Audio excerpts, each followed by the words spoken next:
They don't remember the Tennessee house. They don't remember how the walls leaned just slightly to the left or how the rain tapped on the back porch like a rhythm only I could hear.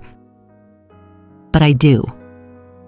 I remember the warm creak of the floorboards under my husband's boots and the smell of his pipe tobacco lingering long after he was gone. That house was the life we built, board by board, dream by dream. And when my daughter Cheryl called one night and said, "Mom, why don't you come live with us? You shouldn't be alone," I said yes before she even finished the sentence. I sold that house within 2 weeks. 43 years of marriage memories boxed and gone. I told myself it was temporary, just until the loneliness wore off. I told myself this move was love. It would be the last big thing I'd ever do for my family. And Lord, it was big. Bigger than they ever knew. Cheryl and her husband Carl had just bought a house in Colorado, a charming 2-story in a new subdivision. Big backyard, great school district, Gunny, she told me. But what she didn't tell me was that they were underwater on the mortgage. They needed help. They didn't ask, not directly. I offered. "Let me take care of it," I said. "You've got your hands full with the kids. Let me carry some of the weight." I'd always been good with money. Years of living on a teacher's salary taught me how to stretch $1. And after my husband passed, I kept saving. I used nearly $180,000 of my own money, everything from my retirement fund, his pension, and the sale of our Tennessee home, to cover the bulk of the mortgage. Quietly. No big speeches, no expectations. I didn't want to be on the deed. I didn't need a plaque or a parade. I just wanted to be needed. At first it was warm, sweet even. My grandkids would run into my room and jump on my lap like they used to when they were little. Carl thanked me for dinner. Cheryl said it was so nice having another adult around. I baked cinnamon rolls on Sundays and taught the kids how to sew on buttons. They called me the glue. I liked that. I clung to that. But little by little, things started to shift. It was subtle at first. The thank yous stopped. Then the dinner plates were left on the table. Then I started getting text messages like, "Can you grab the kids from practice?" Or, "Dog food's low. Can you pick some up?" I didn't mind, not really. I love those kids. And after all, I wasn't working. I didn't have anywhere else to be. But somewhere along the way, "Can you help?" turned into "you're expected to." The room they gave me was in the basement. "It's quiet down there," Cheryl said. "You'll sleep better." It wasn't unfinished, just cold. A single window the size of a shoebox let in barely enough light to tell the time of day. They stacked Christmas decorations next to my bed, then Halloween bins, then old coats. I didn't say anything. I told myself, it's not about comfort. It's about family. I folded their laundry. I organized their pantry. I even washed Carl's socks without so much as a nod of thanks. I became invisible, but useful.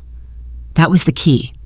Irene Matthews, the dependable one, the quiet one, the woman who gave up her entire life and identity to move into someone else's. There's a certain heartbreak in watching your usefulness become your only value. My daughter had started calling me extra hands around the house. Never mom, never mama, not even grandma most days. Just, "Can you, or would you mind?" And I did. I always did. Because when you're old and widowed, you tell yourself that sacrifice is the currency of love, that invisibility is the cost of relevance. And so I paid. Every morning I'd get up before the rest of the house. I'd make the coffee, sweep the kitchen, prep the kids' lunches, feed the dog. I knew how they liked their sandwiches cut. Triangles for the youngest, crusts off for the middle one. I left little notes in their lunchboxes some days. They stopped saying anything about those too. One Sunday evening, Carl joked at the dinner table, "Man, I can't believe we're almost done paying off the house." Cheryl laughed and said, "Yeah, it feels like we really built this from the ground up, huh?" I looked at the lasagna I had spent the whole afternoon making and wondered if they even remembered where the down payment came from. They didn't, and I didn't say anything.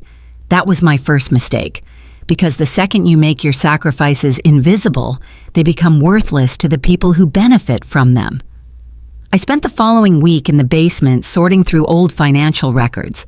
Not because I had to, but because I wanted to remember. I needed to remind myself that I was still a person who mattered, that once I had power, that once I made decisions. It felt like flipping through pages of a life I used to own. I came across the original mortgage document. My name was still listed. Technically, I was still the co-signer. My contributions weren't just emotional. They were legal, tangible, real. But no one in that house seemed to remember. That's the part that stings. I wasn't angry yet, not then. But there was a tightness in my chest I hadn't noticed before, like something inside me had started to harden. The kind of slow, deep hurt that doesn't scream. It just simmers. I didn't know what would come next. I didn't know I was at the beginning of a revenge story. But I did know this. Love should never make you feel disposable. And for the first time in years, I wondered what would happen if I stopped giving. What if the coffee didn't brew in the morning? What if the floors weren't vacuumed? What if Grandma, the glue, just unstuck herself? That thought sat with me like a seed in dry soil. I didn't water it. Not yet. But I didn't throw it away either. I knew something felt off the moment I stepped upstairs. The music was loud. Pop songs I didn't recognize, the kind that sounded more like car alarms than celebration. The living room was packed with people I barely knew. Not a single face from church. Not a single call from my best friend Marlene back in Tennessee. I doubt they even invited her. I stood by the hallway archway for a full minute before anyone noticed I was there. Cheryl waved, then turned back to whatever story she was telling. Carl was holding a beer, laughing with someone in a Broncos jersey. I didn't expect a red carpet, but I didn't expect to feel like a guest at my own birthday either. The table was a folding one covered in a plastic tablecloth already curling at the edges. The cake was store-bought. It read, "Happy B-Day Grandma" in green icing, like someone had asked the bakery to squeeze me in between other orders. The frosting was smudged. The food, crock-pot chili, supermarket cupcakes, a cheese tray half picked over. No lavender napkins like I always use. No rose decorations like they use for the girls' birthdays. Just blue and yellow balloons. Probably leftovers from their baby's last party. I stood off to the side, hands clasped like a schoolgirl waiting to be called on. My back ached. My knees ached more. I'd spent all morning vacuuming and all afternoon ironing the blouse I was wearing because I thought, just maybe, they'd remember. Maybe this year, they'd do something thoughtful. Maybe they'd see me as more than just a free babysitter and a leftover roommate. Then came the moment that still sits like lead in my chest. Cheryl clapped her hands and said, "Okay, everyone, time for the birthday gift."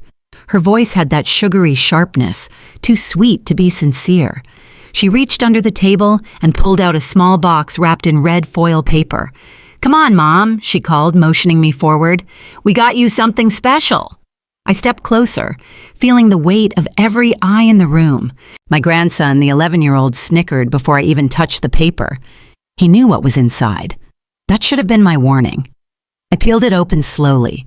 Inside was an orange dog collar, bright neon, with a silver tag that read, in all capital letters, "Bite Me." There was a second, one long, thin second, where the whole room held its breath. Then came the laughter. Loud, barking, thoughtless laughter. Someone yelled, "Oh my God, that's hilarious!" My granddaughter shrieked. My son chuckled. Awkward but present. And me? I just stared at the thing in my hands. Rubber, plastic, mockery. Cheryl laughed and waved her hand. "It's just a gag gift, Mom. Lighten up. You always take everything so seriously." I looked down at the collar again, then up at her face. She was grinning. Like this was all a joke they'd planned, like it made them clever. There's a difference between being laughed with and being laughed at. And in that moment, I realized I was the punchline. Let me ask you something. And if you've ever been in my shoes, feel free to say it out loud. Have you ever stood in a room full of people you loved and suddenly realized you were the only one not laughing? If you've felt that sting, that heat rising in your cheeks while your heart sinks to your stomach, then you know. And if you know, I see you. I wanted to say something. I really did. Something small, something sharp, but nothing came out, not a sound. I just stood there holding that awful collar while the laughter faded and the music came back on. I placed the collar back in the box and closed the lid. I smiled, because sometimes smiling is the only way to hold your face together. "Thank you," I said softly. "That was, very thoughtful." Cheryl seemed pleased with herself. She turned and started offering more chili to the guests like nothing had happened. My son disappeared down the hallway with a beer and a muttered excuse. No one said a word. No one asked, "Mom, are you okay?" No one said, "That wasn't right." And that's the part that hurts the most, not the caller, not even the words, but the silence. The silence of a son who stood there and let it happen. I went to the kitchen, where I belonged, apparently. The sink was already full of dirty dishes. I rolled up my sleeves and started washing. The water was too hot.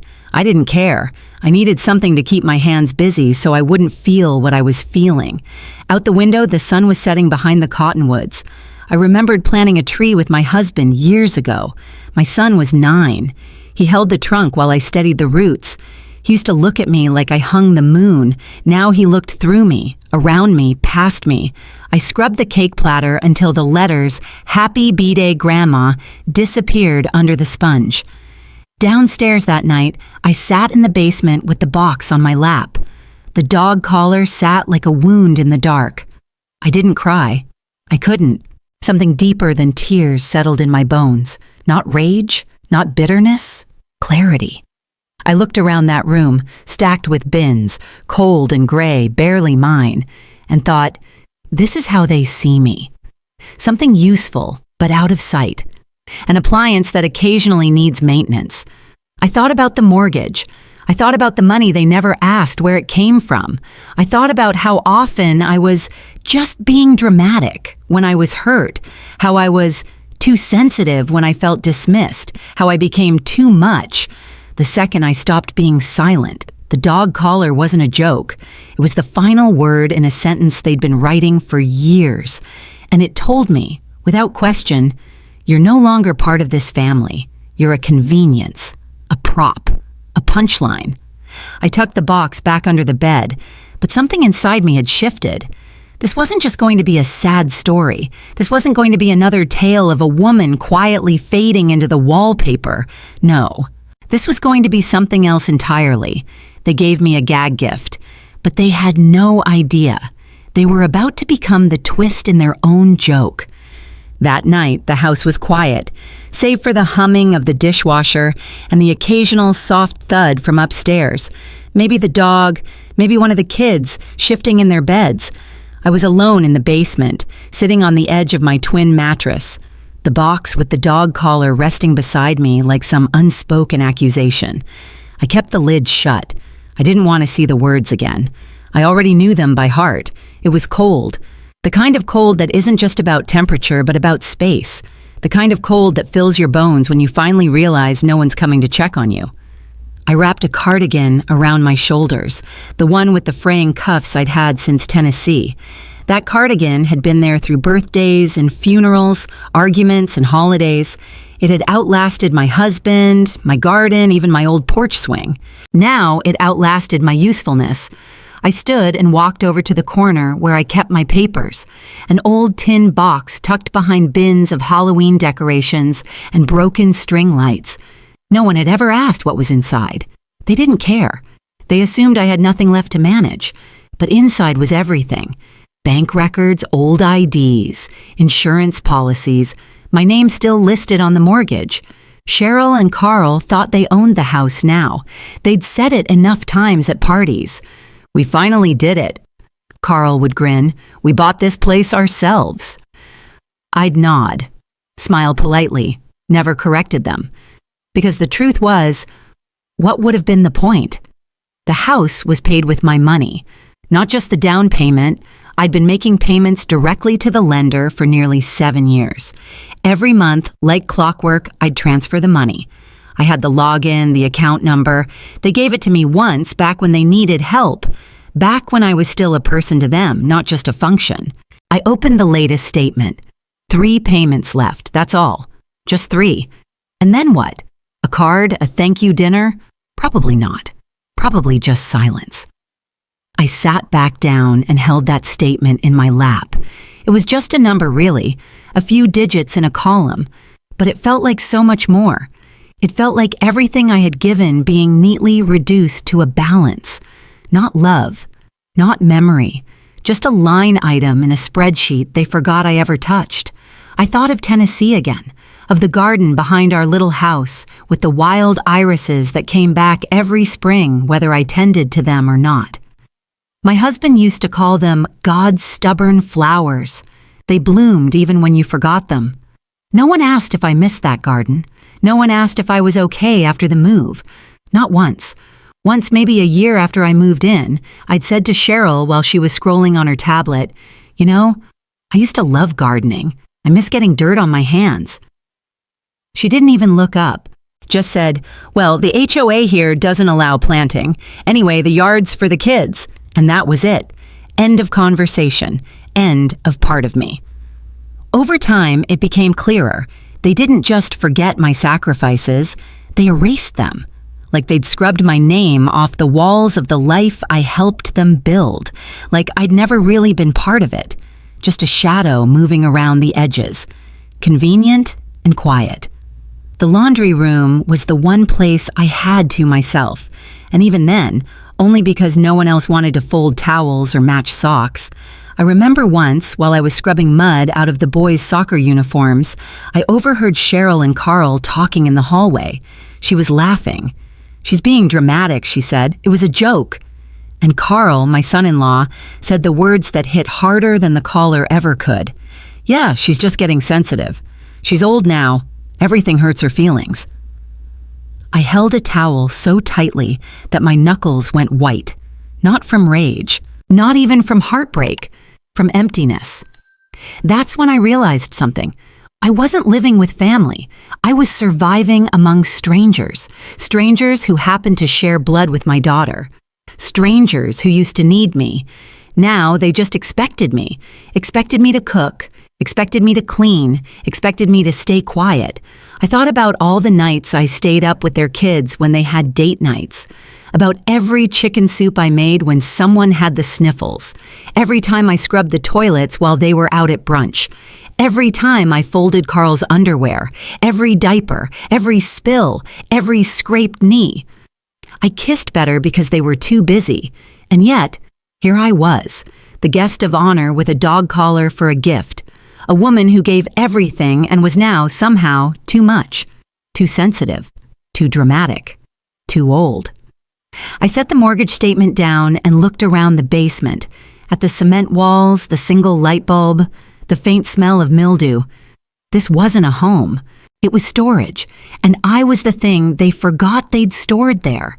It hit me like a whisper in the dark. They don't see me anymore. And worse than that, they don't want to. I picked up the dog collar box again and stared at it for a long time. Then I opened it. The neon orange was so loud in the quiet, like it didn't belong in human hands. But maybe that was the point. Maybe they didn't want me to feel human anymore. I closed the lid again and placed it on top of the mortgage statement. The contrast was perfect. The insult and the sacrifice stacked together like a visual punchline. I wasn't crying. I didn't even feel like crying. I just felt done.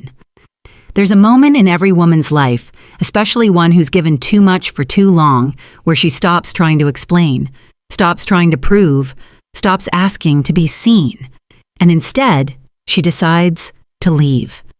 That moment had come for me. It didn't come with a slam of the door or a burst of yelling. It came with a quiet, simple thought.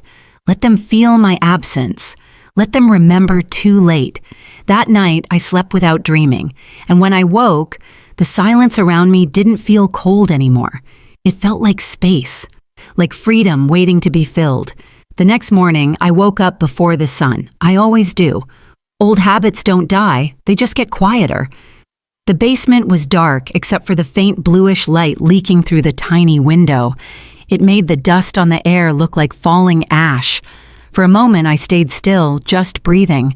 My back hurt and my ankles were stiff, but that wasn't what kept me in bed. It was the heaviness in my chest, not sadness, not anger, something else. I finally understood the shape of it. Clarity. I sat up, swung my legs over the side of the bed, and reached for the old cardigan draped over the chair. Same one I'd worn the night before. Same one I'd worn when Cheryl gave me the dog collar. Somehow, it smelled like dish soap and regret. I walked barefoot to the closet, pushed aside a bin marked XMAS Lights 2019, and pulled out the old tin box. Same place I kept my important things, though clearly no one else thought I had any left. The latch clicked open with a tiny snap. Inside were years' worth of documents, bank statements, tax returns, insurance letters, and the most important of all, the mortgage records. I sat at the folding chair next to the wall and laid the folder out like a deck of cards. Every page reminded me I'd mattered once.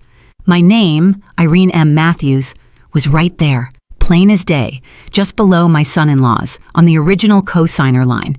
I remembered when they first bought the house. Carl's credit wasn't good enough. They needed a guarantor. Just for a little while, they'd said, you won't have to do anything. So I paid, month after month, quietly, faithfully, without fail. I had the records to prove it. I underlined each payment in blue ink, a little ritual, a way of telling myself I still had purpose. And now? 3 payments remained, just 3. And I knew they thought the house was already theirs. Cheryl once joked to a neighbor that the bank practically gave it to us. I heard her through the kitchen window one day. I had just come in from walking the dog. She laughed when she said it. Not a cruel laugh, but the kind of laugh people use when they have no idea how much someone else gave up for them. And that's when it hit me. They never wondered how I made it work. They never asked how I paid the mortgage. They never questioned why I wore the same coat for 5 winters, or why I never went to the movies, or why I skipped buying new glasses even when mine cracked. Because I made the hard parts invisible. And when something's invisible for too long, people forget it ever existed. I leaned back in my chair and stared at the ceiling. My thoughts moved slow but steady, like a train changing tracks. What if I didn't pay the next 3? What if I stopped? What would they do? Could they even cover it? Carl had been between jobs for months. Cheryl picked up part-time work again, but only just enough for groceries and gas. They lived comfortable lives because I kept the engine running beneath their feet. I was the quiet hum in the background, the one they forgot about until it stopped. And I was starting to think, maybe it should stop. I folded the statement and placed it back in the box. Then I opened my laptop. The battery was low. I hadn't charged it in days. That felt symbolic somehow. I logged into the mortgage account one last time. I didn't click pay. I didn't even hover over the button. I just looked at the numbers, the timeline, the history. Then I closed the laptop, slowly, deliberately. Upstairs, I could hear Cheryl laughing at a TikTok video. I heard Carl clinking around the kitchen, probably looking for the coffee I'd forgotten to make. I didn't rush to fix it. Instead, I stood at the bottom of the stairs and listened. The house didn't feel like home anymore. It felt like a job I'd been fired from, but asked to keep showing up for, unpaid. I thought about the years I had left, not out of fear, but math. 5 years, 10 if I was lucky and careful. What was I going to do? Spend them folding someone else's laundry, waiting for someone to remember I existed? No. I walked back to my bed and pulled open the bottom drawer. Inside was a stack of church bulletins from Mount Olive Baptist, a few birthday cards from Marlene, and a faded address book. I flipped it open. Eileen Harper. That was the name I was looking for. She'd been part of my choir back in Tennessee. We used to take turns bringing pies to Sunday potlucks. She moved to Colorado a few years before I did, volunteering at a local senior center near Lake Eloan. She once told me, "If you ever get tired of living in someone else's house, come find me." I never forgot that. I just wasn't ready. Until now. I dialed her number. She answered on the second ring. "Irene?" she said, like no time had passed at all. "Hey, Eileen, I think I might be tired." There was silence for a second. Then, "Your room's ready, sugar." I didn't cry. I smiled. It was the first time in a long time someone had said something just for me. Later that night, I sat with the mortgage statement in my lap. I placed the dog collar box beside it, two artifacts of a life I'd given too much to, and I wrote a short note. Not a goodbye, not a declaration, just this. This is the gift I'm returning. Please read carefully before throwing it away. I tucked the letter into an envelope and sealed it tight. The plan was forming. Quiet, clean, deliberate. They would laugh today. They would sleep peacefully. But soon, they'd find the envelope, and when they opened it, they wouldn't find me, only the echo of all they forgot I gave. I left before dawn. The sky was still the color of steel, flat and silent, like the world hadn't decided whether it wanted to wake up yet. I moved quietly, not out of fear, but out of instinct. Years of being invisible teaches you how to slip through a house without a sound. The old Navy duffel bag I used to take on road trips with my husband was tucked under the bed. I packed it the night before with just the essentials. 2 sweaters, 3 blouses, a scarf, underthings, my Bible, and that tin box of documents. No photos, no keepsakes, no ghosts. I crept up the basement stairs, careful not to let the duffel thump against the wall. The house smelled like candle wax and leftover chili. The kitchen light was still on from the night before. No one thought to turn it off. No one ever did. The dining table was exactly as I left it. In the center sat the envelope. Neat, white, unopened. I placed the dog collar box directly on top of it, like a bow. Then I turned toward the door, opened it, and stepped out into the morning air. Colorado was crisp, even in spring. Dry wind tugging at my sleeves, a hint of mountain chill in my breath. I didn't look back. There was nothing to look back at. The bus stop was 8 blocks away. I walked the whole way in silence. I could have called a cab, but I didn't want a receipt. I didn't want anything traceable. Let them think whatever they wanted. Let them stew in the silence. The bus arrived right on time. The driver didn't say a word, didn't ask where I was headed. I liked that. I liked the not being asked part. 2 hours later, I stepped off at a quiet corner near Lake Elowin. The Sunrise Senior Center sat nestled between a cottonwood grove and a small lake that shimmered like glass in the early light. It didn't look like an institution. It looked like a home. White siding, blue shutters, flower beds already blooming with snapdragons and pansies. There was a porch swing out front. Someone had painted it pale yellow. Eileen greeted me at the door, her silver hair tucked neatly behind her ears. She hugged me like someone who remembered the whole version of me, not just the tired shell I'd become. "Room's ready," she whispered. It was small but bright, twin bed with a soft blue coverlet, a desk, a nightstand, and, best of all, a large window that looked straight out over the lake. Ducks paddled lazily across the water. A pine tree bent slightly over the shore like it was bowing to the morning. I set my bag down and just stood there, breathing it in. For the first time in years, I didn't have anything to do. No lunches to pack, no dishes to scrub, no birthday parties to plan or basements to clean. Just a view, just a room, just peace. Later that afternoon, Eileen brought me a tray with tea and buttered toast. She didn't ask questions. She just sat on the other side of the bed and looked out the window with me. After a while, she said, "You don't owe anyone an explanation, you know." I nodded. "I know, but I owed myself a new beginning." She smiled. "Well, you're here now. That's what matters." The next day, I met with Gerald Wilkins, an old acquaintance from Tennessee who now practiced law nearby. He used to serve with me on the church finance committee back in Mount Olive. Still wore the same wireframe glasses, still scribbled notes on napkins. We sat across from each other in his small office, and I handed him every document, mortgage statements, the deed, bank records, and a note with exactly what I wanted done. He looked through the papers for a long time, flipping slowly, occasionally humming under his breath.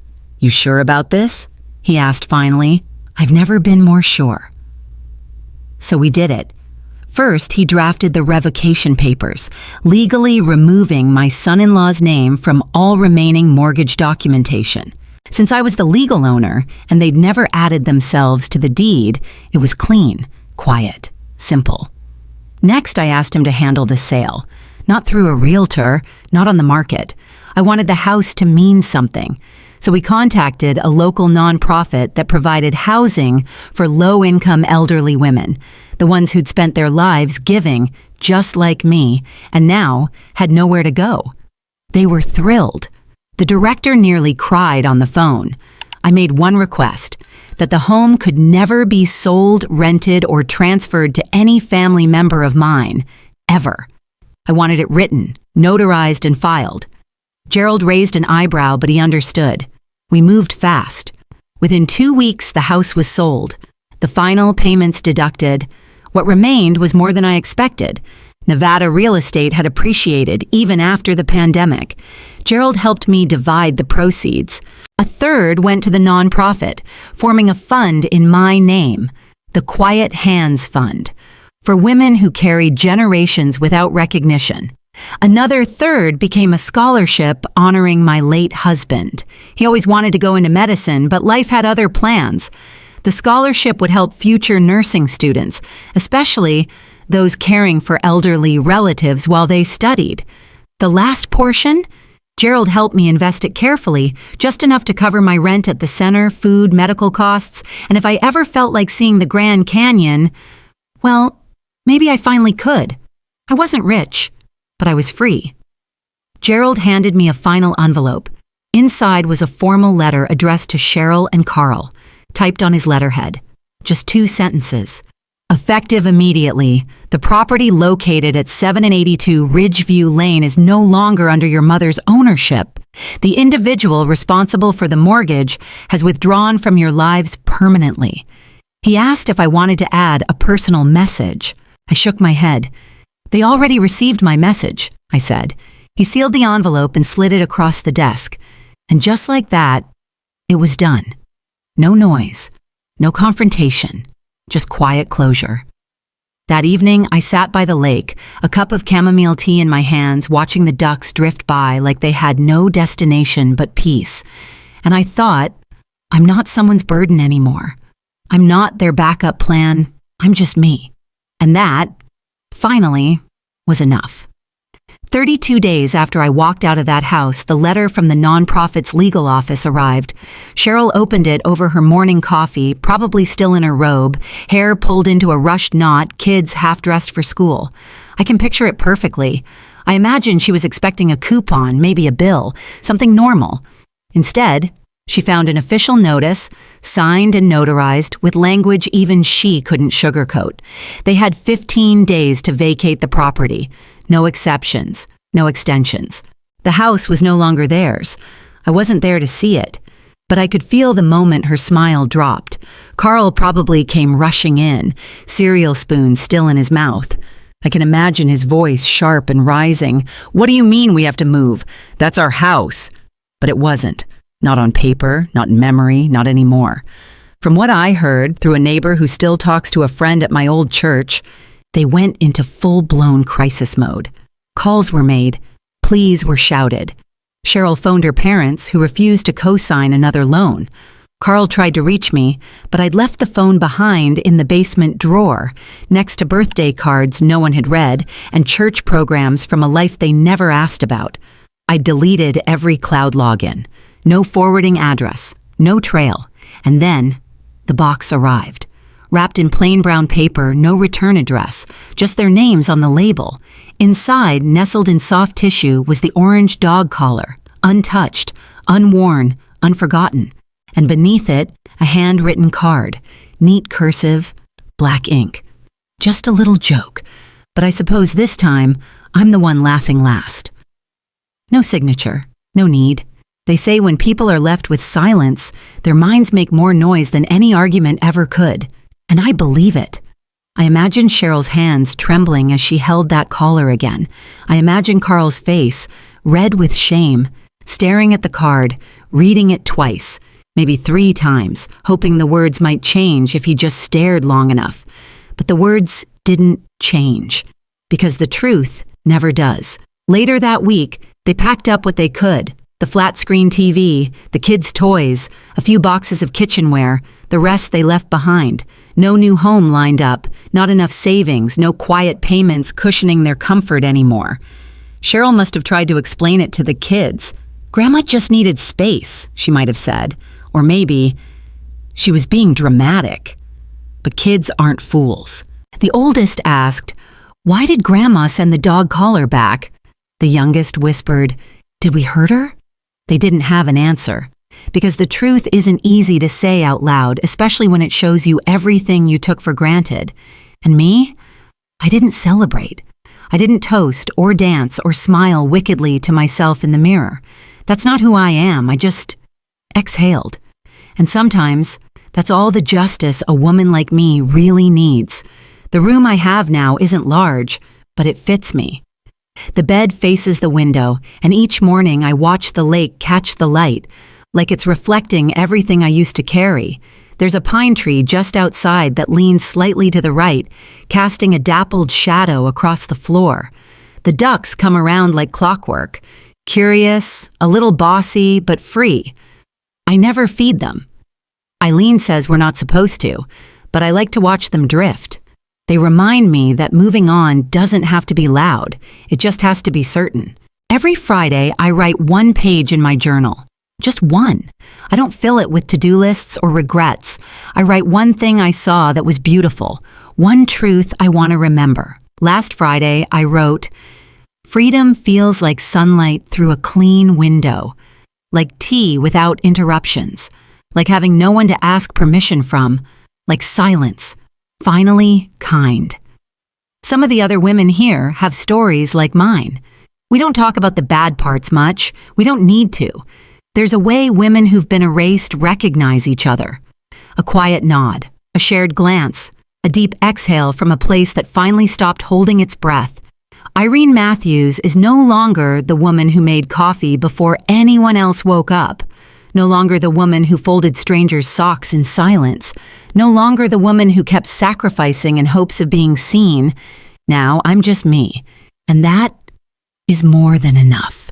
To the person watching this video, if you've ever felt like the background of your own life, if you've ever cooked every meal, cleaned every mess, held every hand through every storm, and still got laughed at like you were furniture instead of family, if you've ever sat in silence, realizing too late that no one was coming to say thank you, then you already know how this story ends.